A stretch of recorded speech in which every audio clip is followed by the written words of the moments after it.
Bourbon Pecan Pie Bars with a chocolate pretzel crust. That's what we're making today.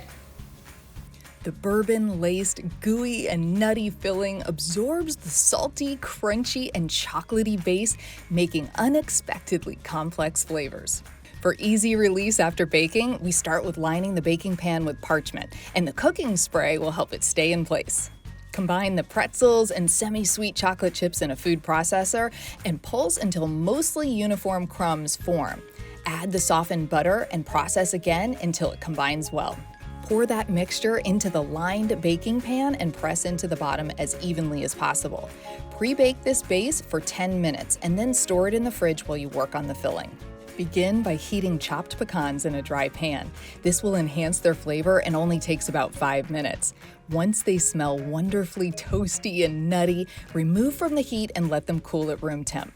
To make the filling, whip eggs in a mixing bowl. Then add the brown sugar, cornstarch, and salt. Mixing again until well combined and it begins to lighten in color. Then add the corn syrup, melted butter, bourbon, and vanilla. Mix to bring it all together, and then add in the toasted chopped pecans, mixing by hand until incorporated fully. Pour the filling into the pre-baked crust and pop it back in the oven.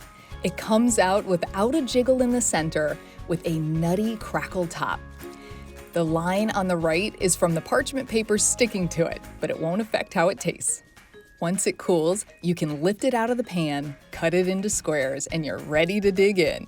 The pecans float to the top while baking, and the base blends in with the filling, almost undetectable to the eye, but you get all of the flavors and textures in every bite.